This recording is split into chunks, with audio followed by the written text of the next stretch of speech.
boys and girls. Ito na si Yuhol natin. Hindi ko mag-aanlock.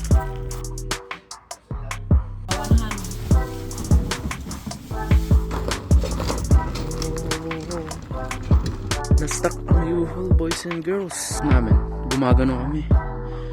2 beses kami gumanon.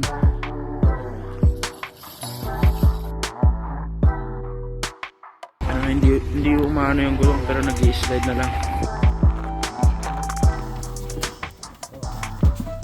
Bilan na po. Ayan, may iba.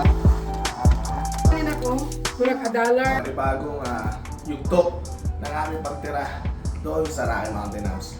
See you later, boys and girls. Kaya nag-drive, oh! What's up, boys and girls? It's your boy, Rocky Boy.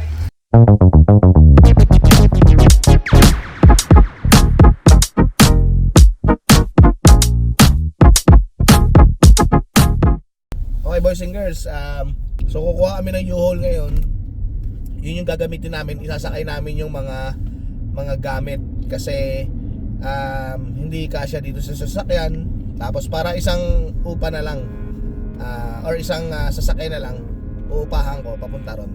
Tapos iiwan ko na lang si U-Haul doon sa Rocky Mountain House. Okay, boys and girls, nandito na tayo. Nakuha na natin U-Haul. Alam ko ito eh, hindi ka masyado.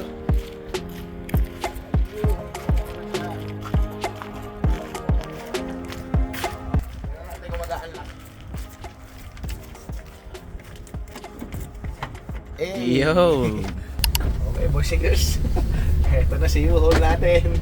Ano drive natin siya ate, ano drive mo?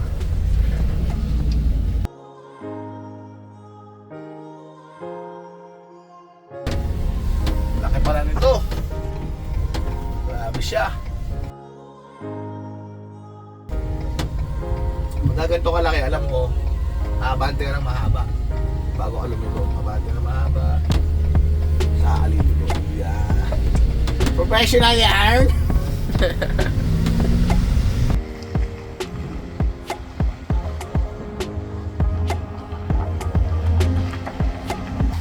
What's up, boys and girls? It's your boy, Rocky Boy. Atras na ako. Ito pala, boys and girls, yung sa one-way rental. Ayan, papunta ako sa Rocky Mountain House from Spruce Grove. Ang total na binayaran ko ay $264. Mababawas daw yan pagka dating mo dun sa Rocky Mountain. Hindi pa ngayon. Tapos ito yung fuel niya.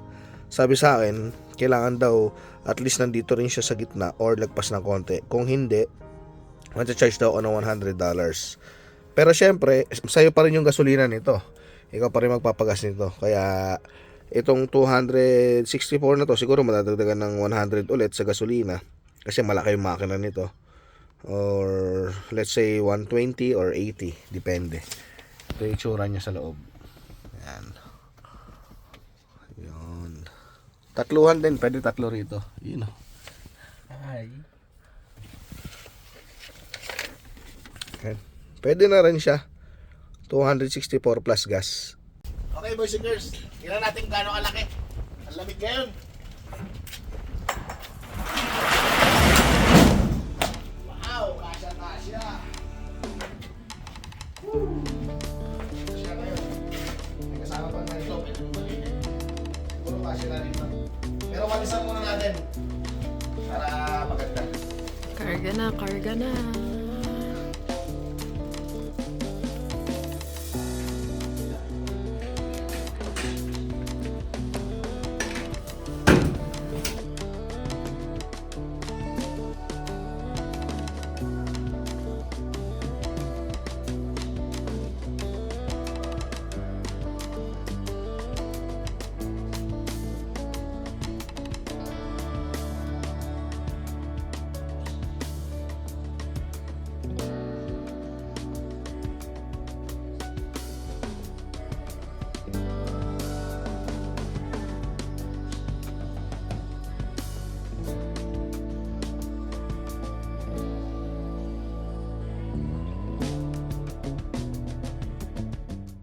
Pupunta tayo ngayon, boys and girls, kina Nanay Lerma at saka kay Papa G para kumuha ng ibang gamit sa bahay. Kasi marami daw sila doon na hindi na ginagamit, na mga dining set, mga computer table na pwede natin dali sa Rocky Mountain.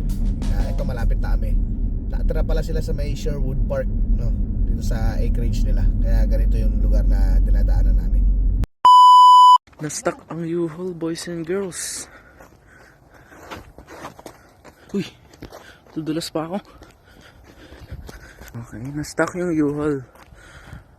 Ang nangyari, pumasok kami.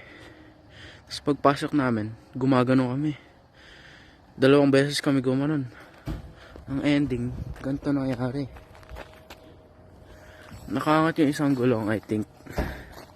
Oo, nakaangat.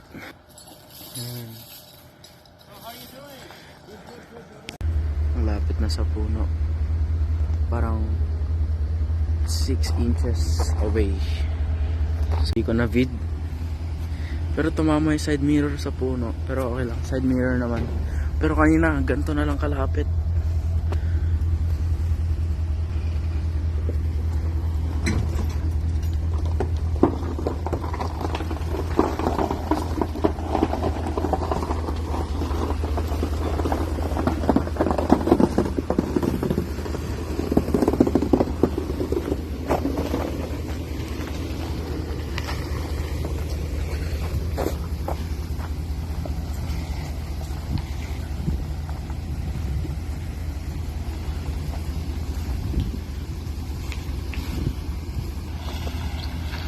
Oh!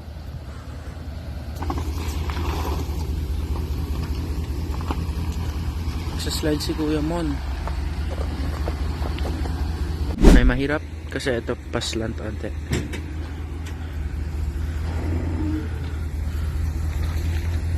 Nag-i-slide talaga yung harap.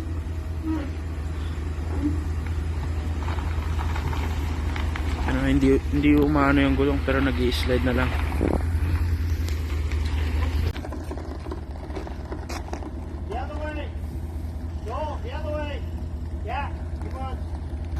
Nice. Yan, ang dulas-dulas dito. Buti nahatak nila yung U-Haul. Yan, dito tayo, boys and girls. Ito yung acreage nila.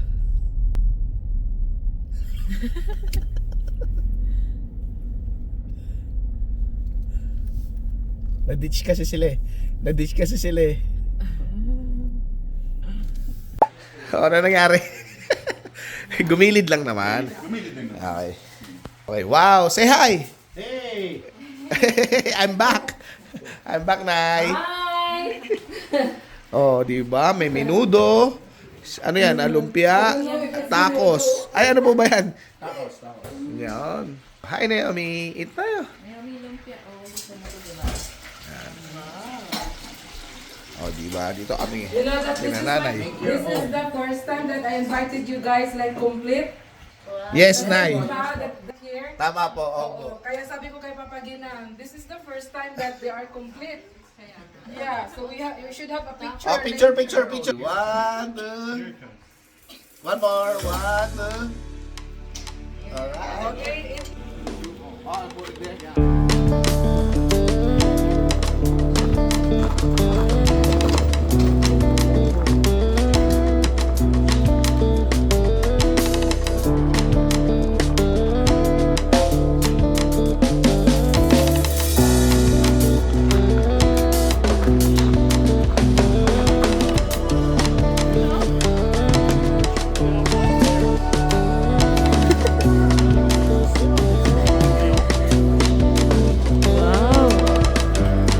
Let me see.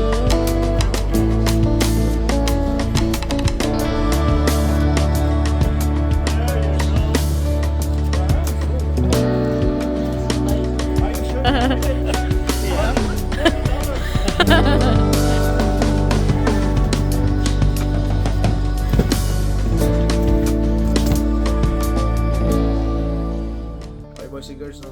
Ito yung mga kinuha namin kay Papa G. Pero yung bigla na puno, oh. Ayan, may bike, may mga computer desk, tapos may couch na panggilid daw. No? Tapos may kinukuha pa sila doon sa bahay nila. Pero ito, puno. Tapos ay kakarga na lang namin sa bahay is yung aming foam. Yun na lang siya. Maraming salamat Nanay Lermine, Papa G. God bless you.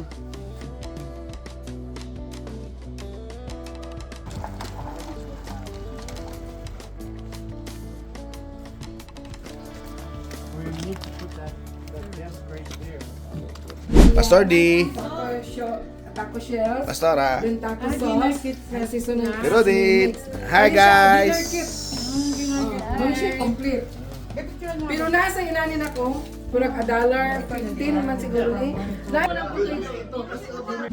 Okay boys and girls, andito, pasensya na kayong boses ko ganito dahil sa hakot ng hakot tas malamig. Ito na yung inuupahan namin dito sa Spruce Grove at malinis na siya, wala na siya laman. Mula dito sa kwarto, sa CR, wala na siya. Yung kabilang room. And empty na siya boys and girls. Pero babalik pa ako rito para maglinis. Tapos ito yung sa baba. Kasi 2 hours drive lang naman siya. Babalik ako na lang sa susunod na day off ko para malinis. May iba pang gamit dito konti. Tapos yung mga cleaning materials ito. Cleaning materials siya. So wala na, empty na. Maraming salamat sa Spruce Grove. Maraming salamat dito sa King Street. Dito kami pinatira, no?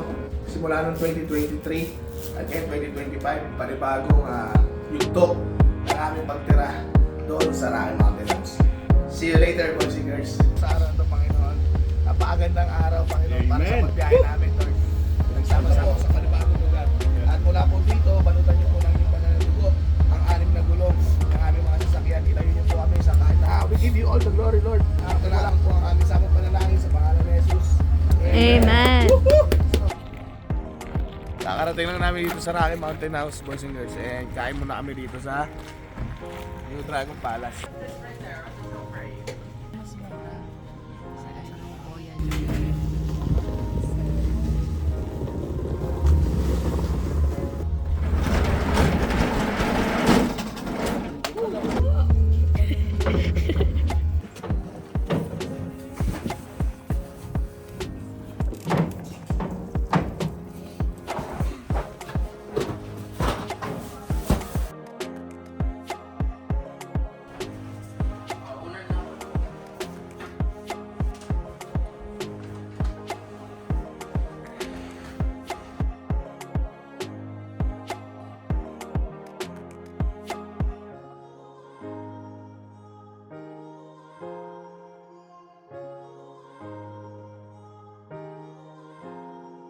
Okay boys and girls, natapos na namin mag-unload. So maraming salamat sa kasama ko. Halika, pakita natin yung mga kasama natin. Mga gwapo at mga macho. Pinangungunahan, taga Makati. Makati ang muka. Kuya Sean. Ayan, oh. Tatay Paul from Taguig. Mandaluyong Joel. Sa labas si Ross. Ito, saan daw? Naomi. Ayan. Japan. So joke lang, maraming salamat. Siyempre kay Kuya Mon, yung kanina laging tumulong sa amin sa pagbuhat.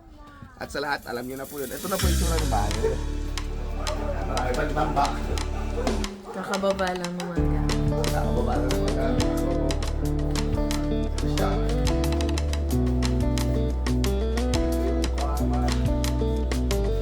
Ito pala.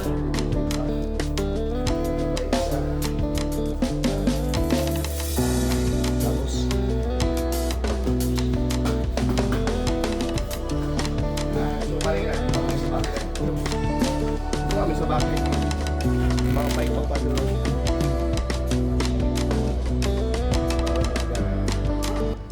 Maraming salamat. To God be the glory. At ito na, simula namin dito sa Rocky Mountain House. Don't forget to like, share, and subscribe, boys and girls. At pakisama na rin sa prayers yung buong pamilya namin at buong nangangarap na maging permanent resident dito sa Canada. God bless.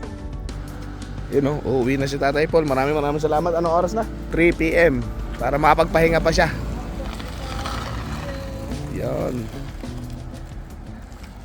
At magwe-waiting kami sa mga mag-a-unload ng mga unboxing. O yung ganda naman ng babae na yun, oh. Panis.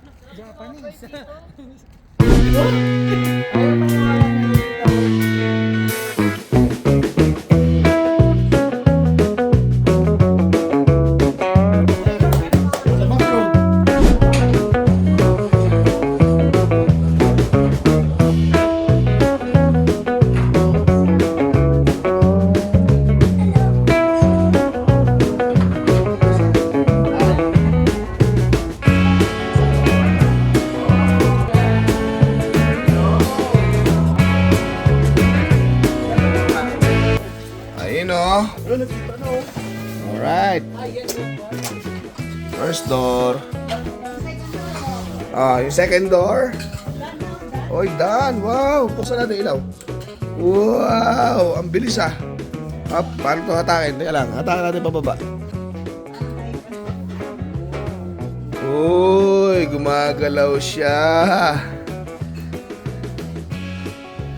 Uy. Okay. Eto, tapos ito naman yung ating kitchen. Ang dami. Ang daming kitchenwares. Talagang panghandaan to. Ito yung sopa, wala pa. Thank you kay na Brian at kay Ma'am Janice. Salamat. Dinner time. Sinigang na buto-buto.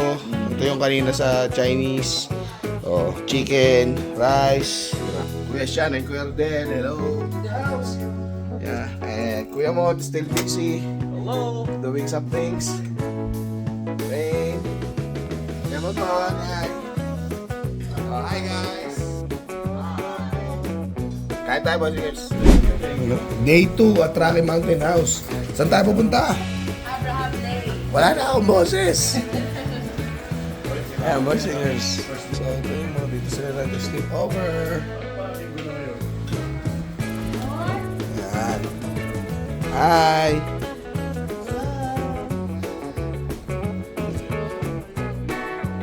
Ayan, wala pa rin.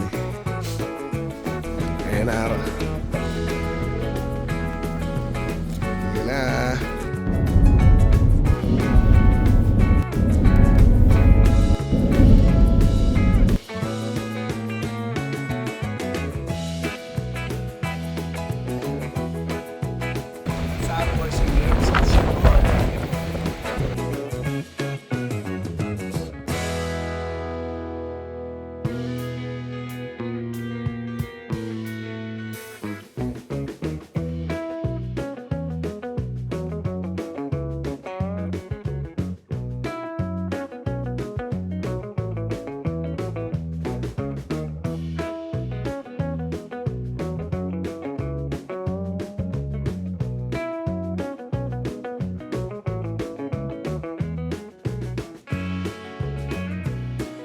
Oh, boys and girls, what's up?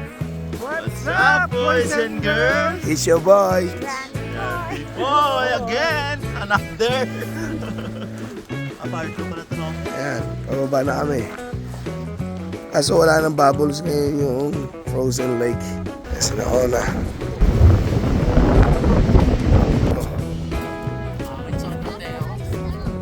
What?